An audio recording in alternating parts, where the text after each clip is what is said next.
Yo, what's up here, guys? It's your boy Newbert Zane, and in today's video will be a lot more serious than my usual videos.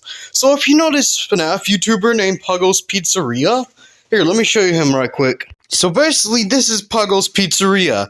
He's a FNAF YouTuber that basically makes videos on Five Nights at Freddy's when it comes to toys, news, merch, and all this other stuff. And today is not going to be talking about all of that. We're going to be talking about how he fell off so badly. I haven't watched his shorts in a while or any of his videos, so let's start with the shorts first. What's the scariest Five Nights at Freddy's merch ever made? No, what the hell is this shit? What, are you now catering to 5-year-olds? There's some really tiny little scary merch like this itty bitty Nightmare Freddy Scary Pop. Whatever this thing is... You ain't Puggo's Pizzaria! You Puggo's fake! I'm sure this shit can't get any worse.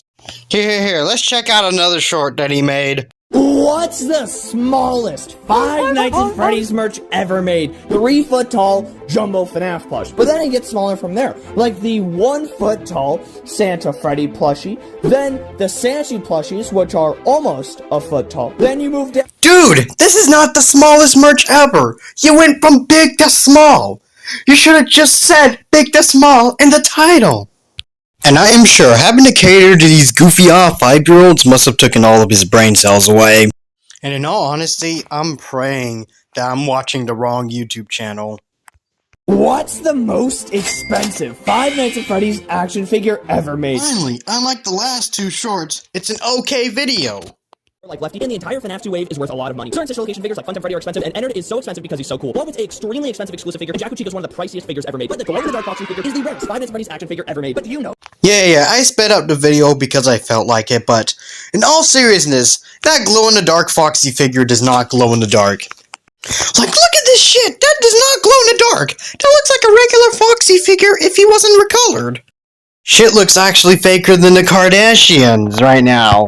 And surprisingly enough, that's saying a lot. So yeah, overall, most of that short was actually good, but when he tried to fake that Foxy glow in the dark, he just lost me there.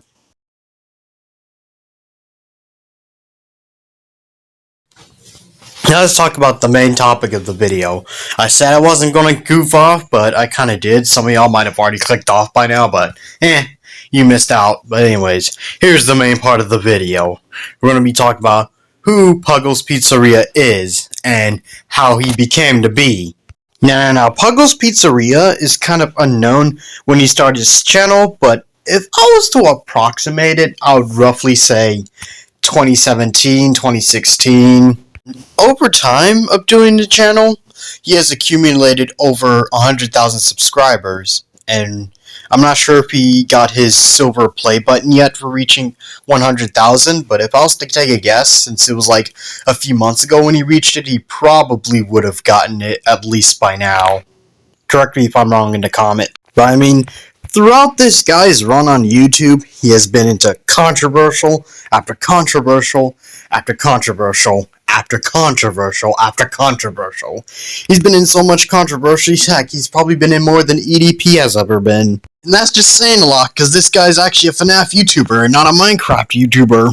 Because, I mean, let's be honest, if he was a Minecraft YouTuber, he'd probably have children in his basement by now. Since I didn't go over a lot of his controversials, I'll try to briefly explain them as best as possible.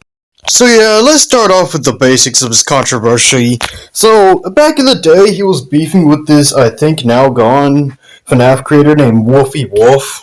And basically, he was not only beefing with him, he was kind of manipulating him in a way. And at the time, he was like copying his like style of videos constantly. And so, of course, in usual YouTube fashion, he was criticized for it and got like his first cancellation for it.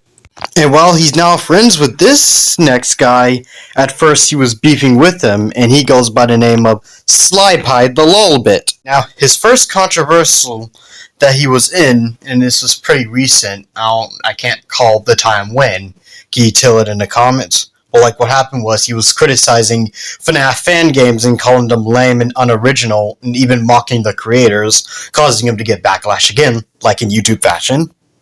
I know y'all gonna be in the comments being like, "Oh, good job, Newbert 8. We're pulling up stuff from 3 to Puggo. I know, it makes me look like fucking Parlo, but it's okay. I mean, despite all the controversies, he sort of was able to bounce back from them, which I'm glad he was, but we're about to talk about how he went downhill from there. Now, I personally don't think his controversials ruined him as a channel, but these next few years, I'd say, he just went downhill. I mean, I first discovered his channel over about a year ago, and I liked his commentaries, especially when he commented on Security Breach and the merch that came out there. My other favorite part about him is when he was talking about the missing withered animatronics merch.